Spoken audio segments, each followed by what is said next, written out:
Hello, welcome, and thanks for stopping by.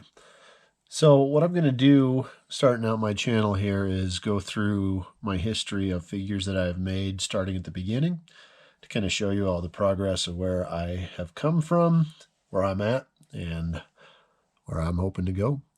So this is my very first completed custom, so to speak. As I mentioned earlier, previous videos, I dabbed around with customization a little bit when I was younger.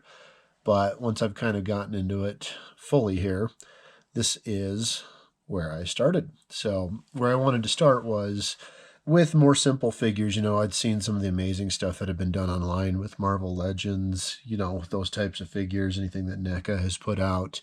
But what I wanted to do was start with just some basic figures with basic articulation, nothing too complicated to kind of get a good feel for how it all works, instead of just jumping right in. Historically, anything I've ever done in my life, I like to make sure that, I have done it, to its fullest capability before I really dive in, so to speak. So anyway, where I started with figures was going to the flea market here in Denver, Mile High Flea Market. If you're ever in town, you should stop by. Pretty decent place to get some decent stuff. But anyway, I found a lot of wrestling figures, so kind of got a place in my heart for wrestling figures for sure.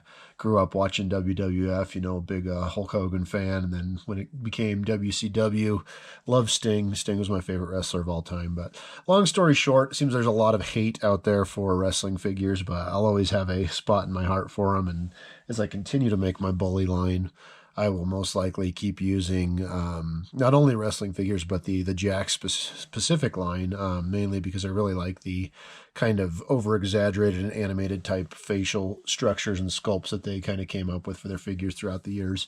I have been using parts and pieces from the newer Mattel line, but ultimately going to end up using the Jacks for everything. So without further ado, this is my first character, and where I decided to start customizing was figures from Bully. I love so much pop culture, so much games, media, things like that. I didn't know where to start.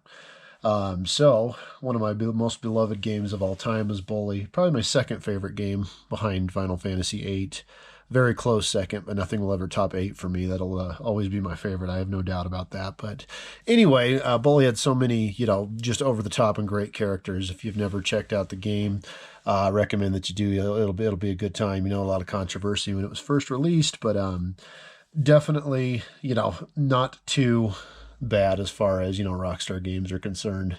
Nothing too terribly violent in there or over the top for sure, but it is quite a fun game, so definitely recommend checking it out. But where I decided to start when I found this was originally a King Kong Bundy figure from the Jax line. So I thought he would make a great Zac Owens. So Zac in the game is the owner of Draven'Z Comics, the finest comic book emporium in all the land. You get to do a couple cool missions with him. Definitely don't, raise any hell in his shop or he'll kick your ass out. But started with him anyway, and not having much material, what I did just found a bunch of older pieces of cloth around the house. So instead of sculpting the clothes on, I started out working with cloth and learned very quickly that is a pain in the ass to use cloth on figures. So those of you out there that are good at that have mastered that craft, hats off to you, because it is definitely an art in itself, trying to get clothes to work around three-dimensional figures. So anyway, we'll take a look at Zac here. So as you can see, we have a shirt made out of a, wouldn't you believe it, shirt. And then grabbed an old pair of khaki pants to make, wouldn't you believe it, his khaki pants. They're actually supposed to be kind of like short, so if you kind of see, they come expose the legs a little bit here. But what I did was actually put, you can see here, as I say, there's some paint and stuff left over where you can't see, but I actually put a rubber band in the waistband here, so it actually, hopefully, was supposed to gum up and stay around his waist. instead of the pants falling down all the time. So one of my favorite parts about this was actually how the shirt turned out. So what I did is I actually painted the logo on there. And if you can see, there are stains on the shirt. Those are not just stains from me being clumsy. If you look in the game, I believe what they appear to be are mustard and ketchup stains.